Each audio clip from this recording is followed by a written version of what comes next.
Breaking news చూస్తున్నాం. పెద్ద Amberpet ORR వద్ద కాల్పులు కలకలం సృష్టించాయి. ఇటీవల వరుస చోరీలకు పాల్పడుతున్న పార్థి గ్యాంగ్ను పట్టుకునేందుకు నల్గొండ సిసిఎస్ పోలీసులు వెంబడించారు. పెద్ద అంబర్పేట ఔటర్ రింగ్ రోడ్ వద్ద అడ్డగించి పట్టుకునే యత్నం చేశారు. నిందితులు ఎదురు తిరగడంతో గాల్లోకి పోలీసులు కాల్పులు జరిపారు. అనంతరం నలుగురిని అదుపులోకి తీసుకుని నల్గొండకు తరలించారు.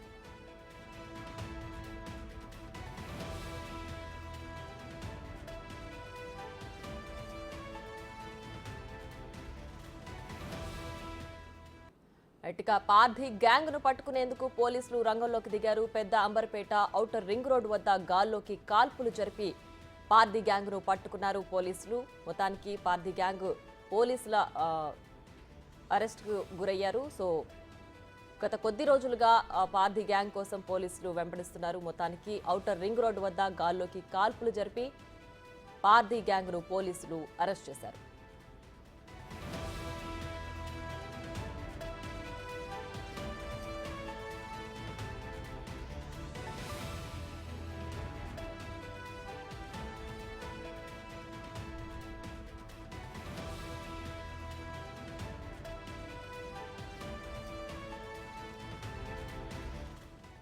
పెద్ద అంబర్పేట ఓఆర్ఆర్ వద్ద కాల్పులు కలకలం సృష్టించాయి. ఇటీవల వరుస చోరీలకు పాల్పడుతున్న పార్థి గ్యాంగ్ ను పట్టుకునేందుకు నల్గొండ సిసిఎస్ పోలీసులు వెంబడించారు. పెద్ద అంబర్పేట ఔటర్ రింగ్ రోడ్ వద్ద అడ్డగించి పట్టుకునే యత్నం చేశారు. నిందితులు ఎదురు తిరగడంతో గాల్లోకి పోలీసులు కాల్పులు జరిపారు.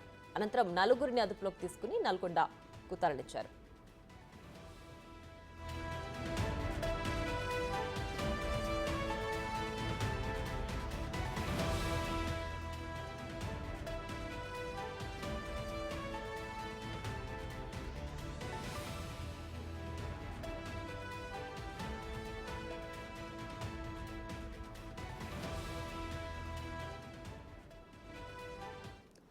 ఇక పెద్ద అంబర్పేట ఔటర్ రింగ్ రోడ్ వద్ద పోలీసులు గాల్లోకి కాల్పులు జరిపి పార్థి గ్యాంగ్ ను అదుపులోకి తీసుకున్నట్లు తెలుస్తోంది. దీనికి సంబంధించి మరింత సమాచారం మా ప్రతినిధి రాణా అందిస్తారు. రాణా, చెప్పండి, పార్థి గ్యాంగ్ లో అందరినీ పోలీసులు పట్టుకున్నట్టేనా? ఇంకా ఆ పార్థి గ్యాంగ్ లో చోరీలకు చొరపడిన వారు ఉన్నారా?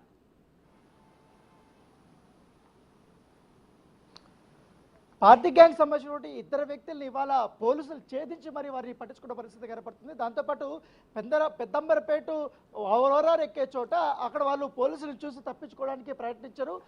నల్గొండ నుంచి కూడా వాళ్ళు పారిపోయి ఒక వెహికల్లో వచ్చారు. తర్వాత ఏదైతే పెద్దంబరపేట ఓఆర్ఆర్కి వచ్చిన తర్వాత ఈ యొక్క వెహికల్ని తీసుకున్నట్టుగా తెలిసింది. ఈ ఆటోని 7 సీటర్ ఆటోని వాళ్ళు క్యారీ చేశారు. వెంటనే ఈ యొక్క ఆటోని పోలీసులు వెంబడించారు. సో వాళ్ళని చూసి ఇంకా స్పీడ్గా వారు పోవడం జరిగింది. వెంటనే పోలీసులు వాళ్ళని పట్టుకొని అదుపులో తీసుకున్న పరిస్థితి ఏర్పడుతుంది. అయితే ఇటు పోలీసులకిను మరోవైపు ఇటు దుండగులకి నిందితులకిను కొద్దిసేపు అక్కడ గొడవ జరిగింది. దాంతో వీళ్ళు కూడా పార్థి గ్యాంగ్ కొన్ని కత్తులు తీసుకొని వచ్చినట్టుగా తెలిసింది.